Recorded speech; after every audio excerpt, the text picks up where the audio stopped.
আরে আমার কাছে অত পয়সা কোথায়? আমার বাবা তো জমিদারের কাছে একটা সাধারণ কাজ করত। বাবা মারা যাওয়ার পর ওই কাজটা এখন আমি করছি। কেন এরকম বলছো? ঈশ্বর পান্ডে সাহেবের সমস্ত কাজকর্ম তুমিই তো এখন দেখছো, তাহলে চিন্তা কিসের? কাজ দেখা আমার কাজ, আর সেইটা আমার দায়িত্ব, সেই জন্য আমি কাজ করছি। কেন আমার কাজ বলছিস? একদিন তোর বিয়ে হবে, তুই পরের ঘরে যাবি, তখন তুই কি বলবি? এখনো পর্যন্ত তোর বিয়ে হয়নি রে। লজ্জায় মরে যাচ্ছে। তুমি কি বলছো মা? ঈশ্বর পান্ডে জেল থেকে বাইরে আসবে, এই গ্রামে আরেকটা মার্ডার হবে। তার আভাস তো আমি এখন থেকেই আর পাচ্ছি। বলিস না, এই যে তোর বউ তোকে কাল মারলো, তার আভাস আমি অনেক আগে থেকেই পেয়েছিলাম।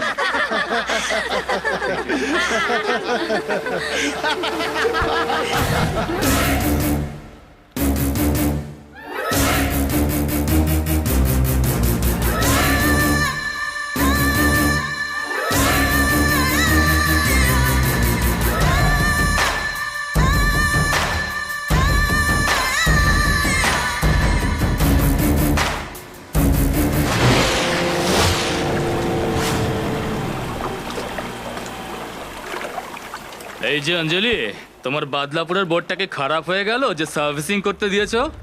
এতে করে যাচ্ছ কেন? জমিদারের বাড়িতে কাজ করে এই বোটে যাওয়া তো তোমার শোভা পায় না। আমার বোটে চলো, যেখানে বলবে নিয়ে যাবো। চলো চলো চলো চলো। আরে এই কি করছো তুমি?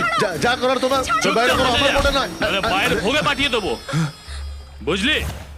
কি ভেবেছিস তুই কি আমার নামে কোর্টে কেস করবি নাকি? তুই গ্রামের লোকেদের সাথে মারপিট করিস, তোর উপরে কেস করব আর তোকে শিক্ষা দেবো। ওটা তোর কাজ নয়, কেস করাটা তোর কাজ নয়। তুই আমার সঙ্গে চল, সুখে থাকবি। আমি তোকে ভালো পয়সা দেবো, কম করে 2 লাখ টাকা। ওই 2 লাখ টাকার লোভ তুই আমাকে দেখাতে আসিস না, নিজের বাড়িতে রাখ। তোর তো দেখছি অনেক বার বেড়ে গেছে, আজ তোকে দেখাচ্ছি। চল চল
গিরি,